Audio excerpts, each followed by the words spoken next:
ఇటీవల పార్టీ కార్యక్రమంలో తొక్కిసలాట జరిగి 41 మంది చనిపోయిన తర్వాత తమిళనాడులో టీవీకే పార్టీ అధ్యక్షుడు విజయ్ చుట్టూ పలు రాజకీయాలు నడుస్తున్నాయి. ఈయనతో పొత్తు పెట్టుకునేందుకు అటు అన్నా డిఎంకే, బీజేపీ కూటమి, దాంతోపాటు కాంగ్రెస్ పార్టీ తీవ్రంగా ప్రయత్నిస్తున్నాయని రకరకాల వార్తలు వస్తున్నాయి. బీజేపీ కూడా గట్టిగానే ప్రయత్నిస్తోంది. ఇంతలో AP deputy CM Pawan Kalyan కూడా ఈ వ్యవహారంలో జోక్యం చేసుకున్నారు. నేరుగా విజయ్కి ఫోన్ చేసి తన రాజకీయ అనుభవంతో కొన్ని సలహాలు, సూచనలు పవన్ కళ్యాణ్ ఇచ్చారు అని చెప్తున్నారు.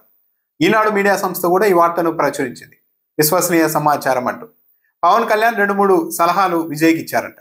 అందులో ఒకటి, ఒంటరిగా పోటీ చేస్తే గెలుపు సాధ్యం కాకపోవచ్చు, అది రాజకీయ మనుగడకే ఇబ్బందికరంగా కూడా మారవచ్చు అని చెబుతూ, కాబట్టి ఒంటరిగా పోటీ చేయడం కరెక్ట్ కాదు అని హితబోధ చేస్తూ, ఉదాహరణకు తన అన్న చిరంజీవిని ప్రస్తావించారు పవన్ కళ్యాణ్ అని ఈనాడులో రాశారు.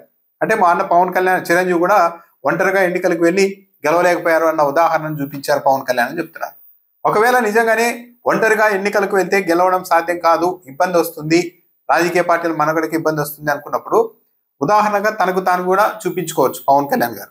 ఎందుకంటే 2019లో ఒంటరిగా పోటీ చేస్తే 2 చోట్ల తాను కూడా పోటీ చేసిన 2 చోట్ల ఓడిపోయి ఎమ్మెల్యే కూడా గెలవలేకపోయాను, కాబట్టి ఒంటరిగా పోటీ చేస్తే ఇలాంటి ఇబ్బందులు ఉంటాయని చెప్పవచ్చు.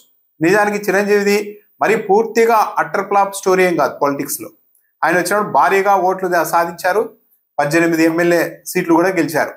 చిరంజీవి పార్టీ కంటిన్యూ చేసి ఉంటే ఇంకా మంచి భవిష్యత్తు ఉండేది. కానీ ఆయన హోల్డ్ చేయలేకపోయారు, కాంగ్రెస్ పార్టీలో విలీనం చేసి కేంద్ర మంత్రి అయ్యారు. కానీ తన అన్న ఇలా అయిపోయారు అని పవన్ కళ్యాణ్ చూపించడం అంటే తన అన్న చిరంజీవి పూర్తిగా ఫెయిల్ అయిపోయారు, అదో ఫెయిల్యూర్ స్టోరీ అనేది చూపెట్టే ప్రయత్నం చేయడం అన్నది ఇక్కడ పరోక్షంగా చిరంజీవిని మళ్ళీ అవమానించడం లాంటిదే. దాంతోపాటు మీరు అన్నా డిఎంకే, బీజేపీ కూటమితో కలిసి పోటీ చేస్తే ఎన్నికల్లో కూటమి గెలిస్తే మీరు డిప్యూటీ సీఎం కావచ్చు, ఒకవేళ ఓడిపోతే ప్రతిపక్ష నాయకుడుగా మీరు ఉండొచ్చు అని విజయ్కి పవన్ కళ్యాణ్ మరో సలహా ఇచ్చారని కూడా రాశారు. దీన్ని బట్టి అర్థమవుతున్నదంటే వీళ్ళ రాజకీయ ఉద్దేశాలు ఏంటి అన్నది అర్థమవుతుంది. పవన్ కళ్యాణ్ కావచ్చు, విజయ్ కావచ్చు చెప్పింది ఏంటి, మేము కొత్త తరహా రాజకీయాలు చేస్తాం, ఈ పాత రాజకీయ పార్టీలని రాష్ట్రాల్ని, రాజకీయాల్ని నాశనం చేసాయి, మేము కొత్తగా యువతకు కొత్త రాజకీయాన్ని పరిచయం చేస్తామని పదే పదే చెప్తూ వచ్చారు. కానీ ఈరోజు కూటమిలో వెళ్ళండి, గెలిస్తే డిప్యూటీ సీఎం కావచ్చు, ఓడిపోతే ప్రతిపక్ష నాయకుడిగా ఉండొచ్చు అని సింపుల్ గా పవన్ కళ్యాణ్ గారు సలహా ఇచ్చారంటే పవన్ కళ్యాణ్ గారు రాజకీయాలు దేనికోసం చేస్తున్నారు ఆయన అంటే ఒక డిప్యూటీ సీఎం పదవో లేకుంటే ప్రతిపక్ష నాయకుడి పదవో ఏదో ఒకటి వస్తే చాలు అన్న ఉద్దేశంతో వీళ్ళు రాజకీయాలు చేస్తున్నారు. కానీ నిజంగా మార్పు కోసం, కొత్త తరహా రాజకీయం కోసం అన్నది కాదు అన్నది వీళ్ళ ఉద్దేశాలు. పవన్ కళ్యాణ్ ఉద్దేశం అదే అన్నది ఆయన వ్యాఖ్యల్ని బట్టే చాలా క్లియర్ గా అర్థమైపోతుంది. ఇప్పుడు విజయ్ కూడా అక్కడ కూడా ఇలాగే పొత్తు పెట్టుకొని గెలిచి ఏదో డిప్యూటీ సీఎం అయితే పవన్ కళ్యాణ్కి ఒక నకలంలాగా తమిళనాడులో ఉంటారు, కానీ ఆయన కొత్తగా చేసేది ఏం లేదు. నేను నిజాన్ని చెప్పాలి అనుకుంటే విజయ్ కూడా బీజేపీతోనో అన్నా డిఎంకేతోనో పొత్తు పెట్టుకొని ఎన్నికలకు వెళ్ళాలనుకున్నప్పుడు ఇక మళ్ళా ప్రత్యేకంగా పార్టీ ఎందుకు, ఆ పాత రాజకీయ పార్టీలతోనే కలిసి వెళ్ళాలనుకున్నప్పుడు కొత్తగా పార్టీ పెట్టి మళ్ళీ కొత్త తరహా రాజకీయాలంటే స్పీచ్లు ఇవ్వడం ఎందుకు? పైగా ఇదే విజయ్ ఇదివరకే బీజేపీ మీద తీవ్ర విమర్శలు చేశారు. బీజేపీ తమిళనాడుకు సంబంధించిన మహనీయుల్ని అవమానిస్తోంది, అన్నాదురై, పెరియార్లను తీవ్రంగా అవమానించింది, అలాంటి పార్టీని తమిళులు యాక్సెప్ట్ చేయరు, తమిళులను తాకలేదు బీజేపీ పార్టీ అని కూడా మాట్లాడారు.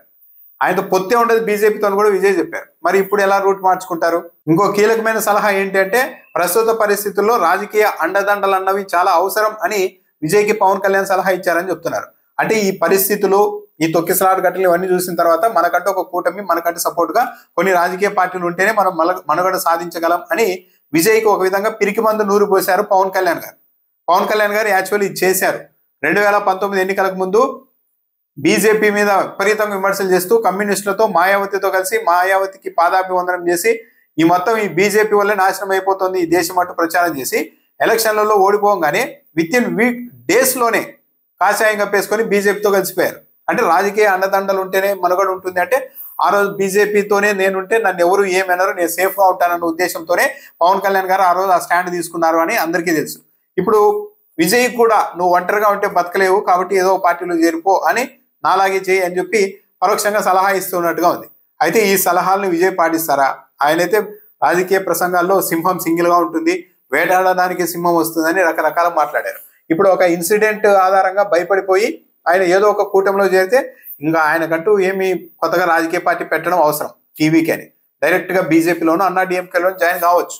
అని పవన్ కళ్యాణ్ గారు ఇచ్చిన సలహాలు మాత్రం తనలాగా ఉంటే చాలు, మనం కొత్తగా ఏం మార్పు చేయాల్సిన అవసరం లేదు, ఒక డిప్యూటీ సీఎం పదవి ఎలా రావాలి, ఒక ప్రతిపక్ష నాయకుడిగా గుర్తింపు ఎలా తెచ్చుకోవాలి, అన్న కోణంలోనే పవన్ కళ్యాణ్ గారి ఆలోచన ఉంటుందే కానీ కొత్త తరహా రాజకీయాల కోసం కాదు, ప్రజల కోసం కాదు అన్నది విజయ్కి పవన్ కళ్యాణ్ గారు ఇచ్చిన సలహాను బట్టే అర్థమవుతోంది.